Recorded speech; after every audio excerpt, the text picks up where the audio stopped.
Agatha கிறிஸ்டியின் Lord எட்ஜ்வேர் இறந்துவிட்டார். அத்தியாயம் 5. கொலை. தொடர்ந்த நாள் ஜூன் 30. மணி காலை 9:15 இருக்கும்.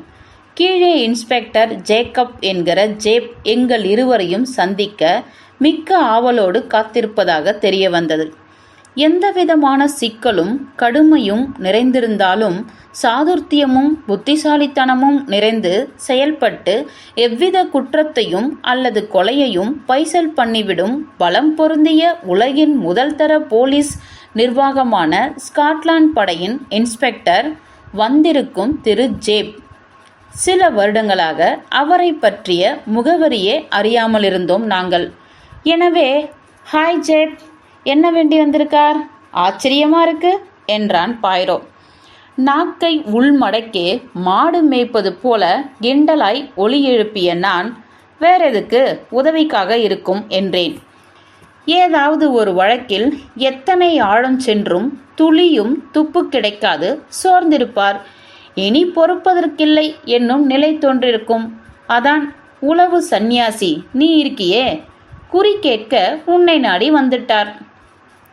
ஜேப்பிடம் பாய்ரோ காட்டும் தயையும் கொடுக்கும் இடமும் என்னால் இயலாதவை.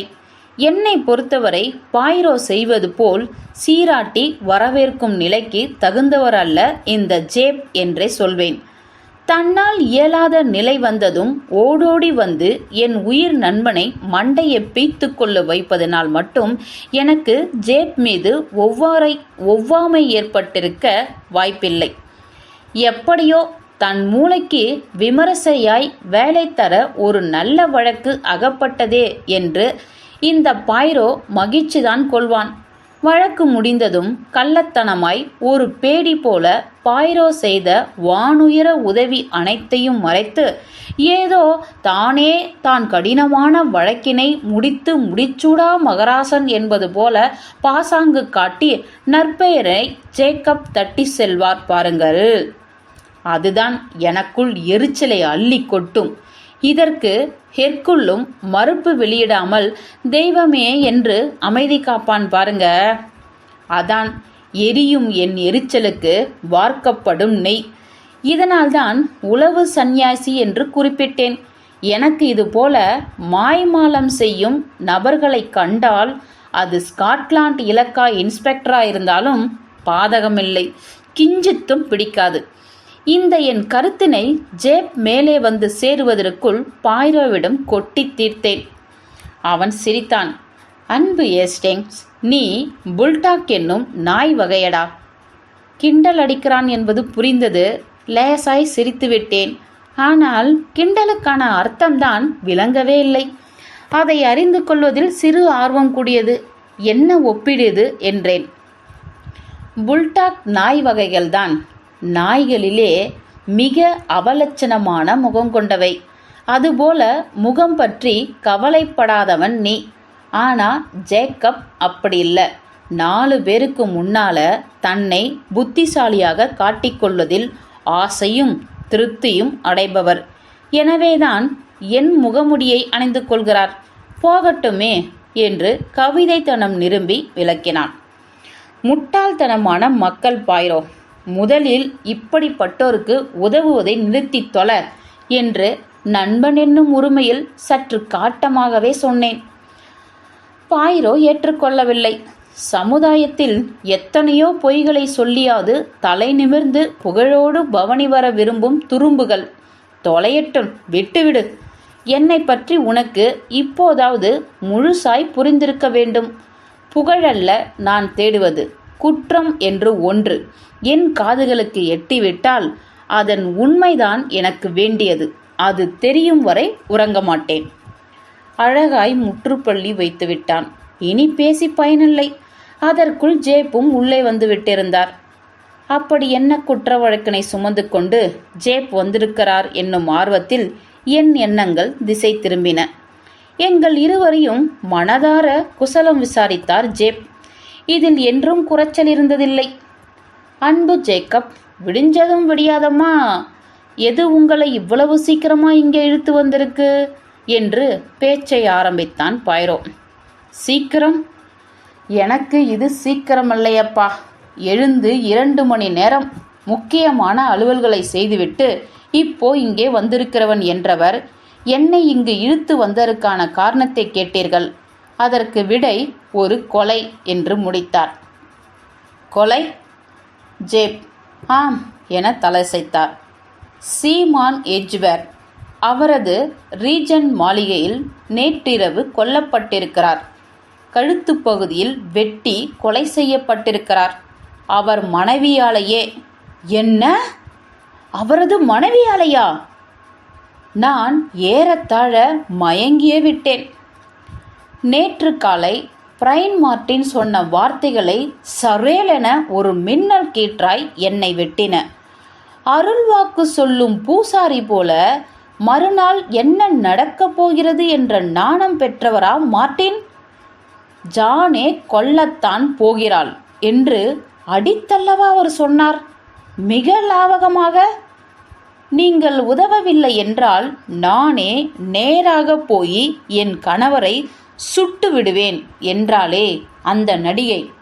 சரியும் கிடையாது, அவளுக்கு தவறும் கிடையாது என்றாரே மார்ட்டின். அப்படிப்பட்டவர்தான் ஜானே. நான் என்னும் அகந்தையும் புத்திசாலித்தனமற்ற முட்டாளும் ஆகிய கலவை ஜானே வில்கின்சனை எத்தனை துல்லியமா கணித்து வைத்திருக்கிறார் மார்ட்டின். ஜேப் மேலும் சொல்லிக் கொண்டிருக்கும்போது இவை எத்தனையும் என்னை கடந்து சென்றன. அவர் மனைவி ஒரு நடிகை, புகழ்பெற்ற நடிகை. ஜானே வில்கின்சன் 3 வருடங்களுக்கு முன்னால் சீமானை மணந்துள்ளார். திருமண வாழ்வு சுமூகமாக செல்லவில்லை. அவரை விட்டு பிரிந்துவிட்டார். விஷயத்தை இப்பொழுது கேள்விப்பட்ட பாய்ரோ விடை தெரியா புதிரை கொண்டவன் போல உண்மையான ஈடுபாடு பொதிந்து காணப்பட்டான். கேட்டான், அவர் மனைவிதான் கொன்றது என்று எது உங்களை இவ்வளவு நிச்சயமாக நம்ப வைக்குது? நம்பிக்கைக்கு வேறென்ன வேண்டும்? அவர்தான் என்பது கண்டுபிடிக்கப்பட்டுவிட்டது. மறைக்க ஒன்றுமே இல்லை. ஒரு வாடகைக்காரனை அமர்த்தி கொண்டு. வாடகைக்கார், அதே வார்த்தையை ஒரு எதிரொலியாய் நான் மீண்டும் சொன்னேன். சாவாய் உணவகத்தில் அன்றிரவுதான் செய்யக்கூடியதாய் ஜானே சொன்ன சாத்தியக்கூறு. ஜேப் தொடர்ந்தார். அமர்த்தி கொண்டு நேரா மாளிகைக்கு போயிருக்கார். அழைப்பு மணியை அடிக்க காவலாளி வந்திருக்கான். அப்பொழுது மணி இரவு 10. சீமான் எட்ஜ்வேரை கேட்டிருக்கிறார். அவன் பார்த்து வந்து சொல்வதாய் பதில் தந்திருக்கான். நான் அவர் மனைவி, நீ என்னத்தை பார்த்து வந்து சொல்ல போற என எகிரிவிட்டு நேரா உள்புகுந்திருக்கார். நூலகத்தில் தான் இருக்க வேண்டும் என்று கூறியபடியே கீழே வரவேற்பறையை ஒட்டியிருக்கும் சீமானே பிரம்மாண்ட நூலகம் நோக்கி நகர்ந்து அதனை அடைத்திருந்தார். அதன் கதவை திறக்கார். நுழைகிறார். படேர் என்று பெரும் ஓசையோடு அதனை மூடவும் செய்கிறார். இதுவரை ஒரு காட்சி என்பது போல விலக்கிவிட்டு சிறு இடைவேளை தந்து அடுத்த கட்டத்துக்கு தாவி விலக்கலானார். அவங்க உள்ளே ஓடின வேகத்தை கவனிச்ச காவலாளியும் சிறு சந்தேகத்தோடு தான் இருந்திருக்கான். ஆனா மேற்கொண்டு எதுவும் அவனால் செய்ய முடியல. சீமானின் மனைவி அல்லவா வந்திருப்பது. எனவே தன் வேலைகளை தொடர திரும்பியிருக்கான். பிறகு தொடர்ந்த 10வது நிமிடத்தில் வாயிற்கதவு திறந்து மூடப்படும் ஓசையை கேட்டிருக்கான். எப்படியோ வந்த நடிகை நீண்ட நேரம் தங்கவில்லை என்னும் ஆறுதலில் 11 மணி வாக்கில் கதவையெல்லாம் அடைத்துவிட்டு படுத்திருக்கான். அதற்கு முன் நூலக கதவினை திறந்து பார்த்திருக்கான் அவன். அது முழுக்க இருளில் இருக்க தன் எஜமான் உறங்க ஆரம்பிச்சிட்டார் என்னும் எண்ணத்தில் திரும்பியிருக்கான். காலையில தான் வேலைக்காரி ஒருத்தி மூலமா விஷயம் தெரிஞ்சிருக்கு. தலைமுடிக்கு கீழே உடனடியான கழுத்து பகுதியில் சீவினார் போல ஆழமாய் வெட்டி கொல்லப்பட்டிருக்கார். ஒரு கதறல் கூச்சல் எதுவுமா கேட்கவில்லையா? இல்லைன்னு தான் சொல்றாங்க. நூலகம் முழுவதும் தடிமனான சுவர்களும் கதவுகளும் கொண்டு வடிவமைக்கப்பட்டிருப்பதால் நூலகத்து உள்ளே எழும் ஒலிகள் வெளியே கேட்பது அபூர்வம். கேட்காதுனே கூட சொல்லலாம். சீமான் எட்ஜ்வேருக்கு நடந்திருப்பது போல கொலை செய்யப்பட்டால் முடிவு ஆச்சரியப்படத்தக்க வேகத்தில் உடனடியாக நிகழ்ந்துவிடும். தலைமுடிக்கு கீழே உடனடியான பின்கழுத்தில் மேல் நோக்கிய கோணத்தில் மிக கூரிய கத்தியால் ஒரே வெட்டு. அது முகுளத்தை சரி பாதியாய் வகுத்து மூளையை உடலின் அனைத்து பகுதியிலிருந்தும் தனித்து பிரித்து விடுமாம். டாக்டர் சொன்னார், இந்த முறையில் துல்லியமாய் இளநீர் சீவுவதைப் போல சீவினால் மரணம் அடுத்த நொடியிலேயே. மிக இல்லை நண்பர்களே, அடுத்த ஒரு சில நொடிகளிலே மரணம் சம்பவித்து விடுமாம். எனில் எங்கு வெட்டினால், எப்படி வெட்டினால், எந்த கோணத்தில் வெட்டினால் கணத்தில் மரணம் நிகழும் என்னும் அறிவினை இது காட்டுகிறது. மருத்துவ அறிவு. ஆமாம், சரியா சொன்னீங்க. மருத்துவ அறிவு மிகுந்த ஒருவரின் துல்லியமான அறிவை அறுவை சிகிச்சை போன்ற செய்கை. இப்படி பார்த்தா நம் சந்தேக கண்களிலிருந்து ஜானே தப்பிக்கிறார். ஆனால் வேறு கோணத்தில் மருத்துவ அனுபவம் இல்லாதவர் செய்த கொலை என்னும் கோணத்தில் பார்த்தா ஜானேவை விடுவிக்க இயலாது. வாய்ப்பின் அடிப்படையில் வெற்றி கிட்டலாம் இல்லையா? அதாவது எரிகிற கற்களை எறிவோம், மாங்காய் விழுந்தால் விழட்டும் என்னும் அதிர்ஷ்டத்தை தான் வாய்ப்பு என்று குறிப்பிடுகிறேன். 10 முறை எறிந்தால் 1 பலித்து விடுகிறதே. சிலருக்கு அதிர்ஷ்டம் அதிகம் இல்லையா? அதிர்ஷ்டமா? இப்போது அகப்பட்டு கொண்டு கயிற்றில் தொங்கும் நிலை ஏற்பட்டு விட்டால் அதில் என்னையா அதிர்ஷ்டம் இருக்கிறது என்று ஜேப்பின் வர்ணனையை ஓரங்கட்டினான் பாய்ரோ. முட்டா பொண்ணு, இப்படியா ஊரறிய மாளிகைக்குள் வந்து முழு விளம்பரத்தோடு கொலை செய்வது என்றார் ஜேப். எனக்கு மீண்டும் மார்ட்டின் விவரித்த ஜானே தான் நினைவுக்கு வந்து சென்றார். முட்டாள் பெண். ஜேப் தொடர்ந்தார். ஒருவேளை அடிக்க வேண்டும், குத்த வேண்டும், கொலை செய்ய வேண்டும் என்றெல்லாம் திட்டம் போட்டு வந்திருக்க மாட்டார். சண்டை முற்றிருக்க வேண்டும். கோபத்தின் உச்சம். பையிலிருந்த தற்காப்பு கத்தியை எடுத்து ஒன்று போட்டிருப்பார். அது வாய்ப்பின் அடிப்படையிலான மாங்காய் கதையாய் ஆகி கொன்றிருக்கும். கொலை நிகழ்ந்தது சிறு பாதுகாப்பு கத்தியாலையா?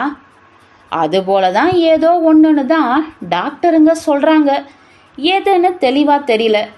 எதுவோ அதை கையோடு எடுத்துட்டு போயிட்டார் ஜானே வில்கின்சன். ஸ்தலத்தில் அது இல்லை. திருப்தியற்ற நினைப்பில் தலையை மறுத்து அசைத்த பாய்ரோ, இல்லை இல்லை இல்லை அன்பு இன்ஸ்பெக்டர், அப்படி நடந்திருக்காது. எனக்கு ஜானேயை நல்லா தெரியும். சுண்டி விட்டார் போல் இயங்கி ஈவரக்கமற்ற கொலையை செய்யவெல்லாம் திராணியற்றவர் அவர். உக்கிரமாய் ஆகும் குணமற்றவர் அவர். வெறும் வளவள வகை. பாதுகாப்பு கத்தியெல்லாம் கொண்டு செல்லும் வகையும் அல்ல. சில பெண்கள் வேண்டுமானால் அப்படி எதையாவது வைத்து கொண்டிருக்கலாம். நிச்சயமாய் ஜானே வில்கின்சன் அந்த வகையை சேர்ந்த பயந்தாங்கொல்லி அல்ல என்றான். என்ன என்ன அவரை உங்களுக்கு தெரியுமா பாய்ரோ? ஆமாம், அவரின் அறிமுகம் உண்டு. இதற்கு மேல் எதுவும் சொல்வதற்கில்லை என்பதை ஆழமாய் உணர்த்தி நிறுத்தி கொண்டான் பாய்ரோ. ஜேப் அவனை கூர்ந்து கவனித்து கொண்டார். கேட்டார், எனில் இன்னும் பல இடுக்குகள் உங்களுக்கு தெரிந்திருக்க வேண்டும். ஹ என்று சிரித்த பாய்ரோ, சொல்லுங்க, எது உங்களை என் அலுவலகம் வரை கொண்டு வந்து நிறுத்தியிருக்கு என்று கேட்டு அப்படியே தலமாறினான். நிச்சயம் ஒரு பழைய நண்பனோடு காலை பொழுதை இனிமையாய் கழிக்கணும்னு நீங்கள் இங்கே வரலை. உங்கள் கையில் உள்ள இவ்வழக்கோ ஒளிவு மறைவற்ற வழக்கு. இதில் மெனக்கெட ஒன்றுமில்லை. கொலைக்காரரும் கையும் களவுமா அகப்பட்டு விட்டார். இலக்கு அது கிடைத்ததா? கொலைக்கான இலக்கு ஜானே வேறு ஒருவனை மணந்து கொள்ள ஸ்திரமான முடிவில் இருக்கிறார். அதுதான் இலக்கு. இதை வெளிப்படையாகவே அறிவித்து கொண்டும் அலைஞ்சிருக்கார். சீமான் இதற்கு இணங்கவில்லை என்றால் பயமுறுத்துவேன். ஒரு வாடகைக்காரனை அமர்த்தி கொண்டு நேராக போய் சுட்டு விடுவேன் போன்ற ரீதியிலெல்லாம் கடந்த ஓரிரு வாரங்களா பேசிக்கிட்டு திரிஞ்சிருக்கார். ஆஹா என பேராச்சரியம் காட்டினான் பாய்ரோ. மிக நுணுக்கமா தகவல்களை வச்சிருக்கீங்க. மிக மிக சரியாக யாரோ உங்களுக்காக மிக விசுவாசமா இயங்கிக்கிட்டு இருக்க வேண்டும். சொன்ன பாய்ரோ கண்களில் ஆழமான கேள்வி இருந்ததாய் உணர்ந்தேன். இருந்தாலும் ஜேக்கப் அதற்கு மறுமொழி கூறவில்லை. எப்படியும் நமக்கு விஷயங்கள் வந்த வண்ணம் உள்ளன என்று பொதுப்படையான பதில் மட்டும் சொன்னார். பாய்ரோ ஒப்புதலாய் தலையசைத்தான். எழுந்து அன்றைய செய்தித்தாளை நாடி நகர்ந்தான். அது ஜேப்பால் திறக்கப்பட்டு கிடந்தது. எங்களுக்காக காத்திருக்கும்போது நிச்சயமாய் ஜேபால் தான் அது திறக்கப்பட்டிருக்க வேண்டும். எங்கள் அனுமதி கிடைத்ததும் நேர்த்தி செய்யப்படாமல் அவசர அவசரமா வீசிவிட்டு உள்ளே ஓடி வந்திருக்கிறார். இயந்திர கதியில் செய்தித்தாளை மீண்டும் அதன் சரியான நிலைக்கு வரிசைப்படுத்தி மடித்தான் பாய்ரோ. இஸ்திரி போடுவது போல தடவி நேர் செய்தான். இவை செய்யும் போதெல்லாம் பாய்ரோவின் கண்கள் செய்தித்தாள் மீதே படிந்திருந்தாலும் சந்தேகத்துக்கிடமின்றி அவனது சிந்தனை மட்டும் ஏதோ ஒரு புதிரான நிகழ்வின் மீது மிக ஆழ்ந்து பதிந்து கிடந்தது. தற்சமயம் நீங்க இன்னும் பதிலே தரல என்றான் பாய்ரோ. எல்லாம் நீருக்குள் விருட்டென நுழைந்து தடையின்றி நீந்தும் மீனின் வசதியோடு இருக்க என்னை தேடி வந்திருக்க காரணம் என கேட்டான் மீண்டும். ஏனெனில் நீங்கள் நேற்று காலை ரீஜன் மாளிகையில் இருந்ததாய் எனக்கு தகவல் கிடைத்துள்ளது என்றார் ஜேப். இதை அறிந்த மறுகணத்தில் ஹஹா இங்கு ஏதோ துப்பு இருக்கின்றதுன்னு எனக்கு நானே சொல்லிக்கிட்டேன். சீமான் பாய்ரோவை வர சொல்லி அவசர அவசரமா தூது அனுப்பியிருக்கார். ஏன்? அவருக்கு உண்டான சந்தேகம் என்ன? எதை நினைத்து அவர் பயந்திருக்கிறார்? நிச்சயமாய் ஏதேனும் நடவடிக்கை எடுக்கும் முன் உங்களிடம் இது குறித்தெல்லாம் பேசிவிட வேண்டும்னு தோன்றியது, வந்துவிட்டேன். நிச்சயமா ஏதேனும் நடவடிக்கை? இதில் என்ன சொல்ல வருகிறீர்கள்? வில்கின்சனின் கைதினையா? வெகு சரியாக. சம்பவத்துக்கு அப்புறம் அவரை நீங்க இதுவரையுமா சந்திக்கல? பார்த்தேன். சாவாய் சென்றுதான் நான் எடுத்த முதல் நடவடிக்கை. அவரை தப்பித்து விட்டுவிடக்கூடாதல்லவா? ஆஹா என மெலிதான சிரிப்பு சப்தம் கொடுத்த பாய்ரோ ஆகவே முதல் வேளையாய் சாவாய் அடைந்து நிறுத்தினான். இத்தனை நேரம் வரை செய்தித்தாள்களை படிக்காவிட்டாலும் தன் முன் சரி செய்து வைக்கப்பட்டிருந்த செய்தித்தாள்களின் மீது சாதாரணமாக படிந்து கிடந்த பாய்ரோவின் கண்கள் இப்பொழுது அதில் எதையோ கண்ணுற்று அசாதாரணமான உணர்வுகளை பிரதிபலித்தன. நொடிகள் சில நழுவின. பேசத் துவங்கிய விஷயத்தை தொடர தலையை நிமிர்ந்த பாய்ரோ கேட்டான். தொடருங்கள் இன்ஸ்பெக்டர். அவரிடம் என்ன சொன்னீங்க? எப்படி நடந்துட்டீங்க? போலீஸ் கைவரிசையை காட்ட வேண்டியதாயிற்று. வாக்குமூலம் தந்தாக வேண்டும் என்று நிர்பந்தித்தேன். காவலர் அவரை நடத்தும் விதம் குறித்தெல்லாம் திடுமென விமர்சிக்க ஆரம்பித்ததும் அவரிடம் அவர் அப்படி எந்த விதமான வார்த்தைகளுக்கும் ஆதாரமின்றி பொய்யாக விட வேண்டாம் என எச்சரித்தேன். பிறகு சட்டென வெறி பிடித்தவள் போன்ற நிலையை எடுத்துக்கிட்டார்.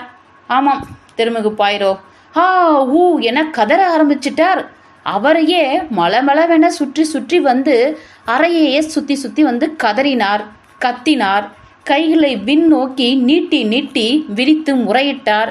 பொசுக்குன்னு மயங்கி விழுந்துட்டார். ஹோ ரொம்ப அழகாக செய்து முடித்தார். அவர் பங்கு நடிப்பினை இப்படித்தான் சொல்ல தோணுது. அவர் அடித்த கூத்தினை எண்ணும்போது சிரிப்பான நடிப்பு.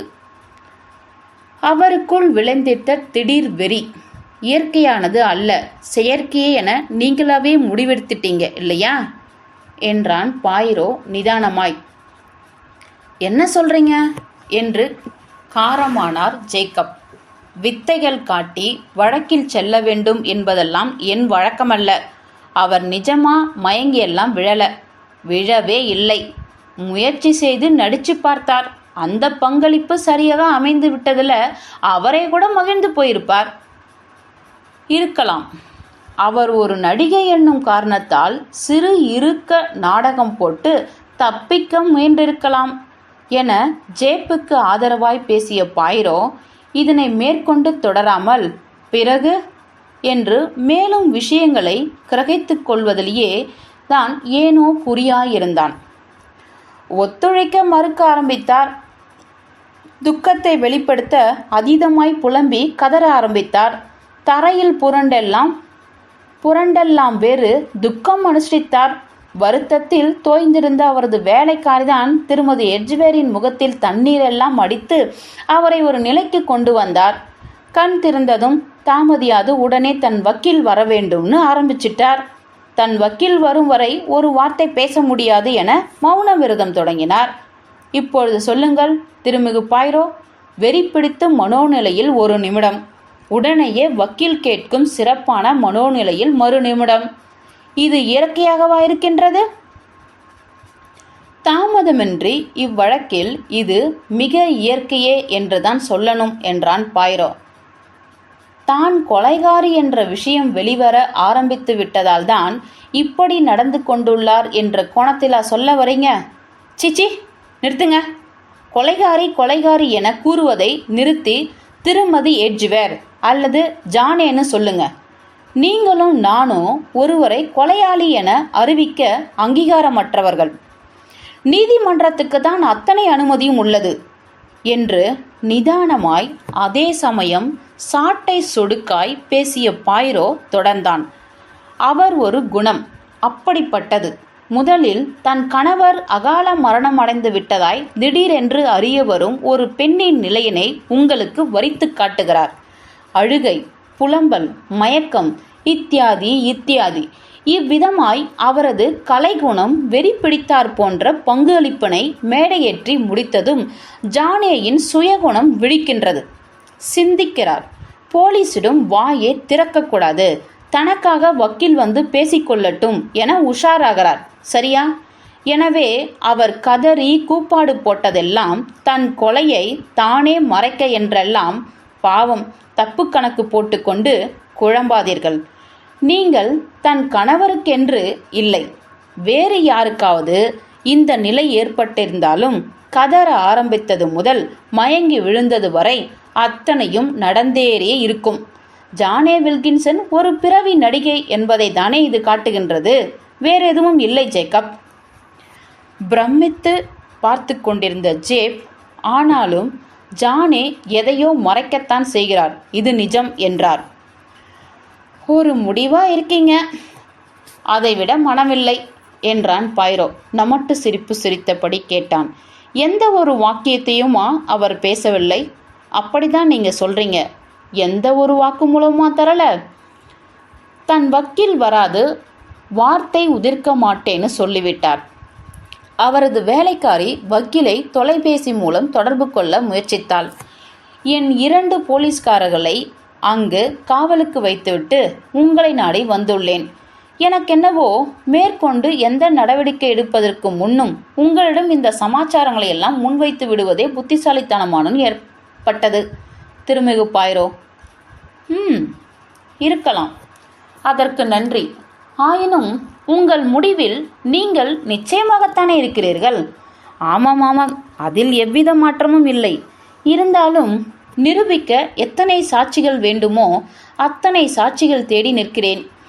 இது குறித்து செய்திகள் தெரித்து சிதறப்போகின்றன. பத்திரிகைகளில், எல்லா செய்தித்தாள்களிலும் இதே செய்திதான் நிரம்பப் போகின்றது. நிருபர்கள் பற்றி நான் சொல்லி நீங்கள் அறிய வேண்டியது தேவையில்லை. நடந்தது பாதி என்றால் இவர்கள் கற்பனையில் வேறு மீதி வளர்ந்து வெளிவரும். செய்தித்தாள் பற்றி பேசும்போது என்று ஆரம்பித்த பாயிரோ, இது குறித்து நீங்க என்ன கணிக்கிறீங்க இன்ஸ்பெக்டர்?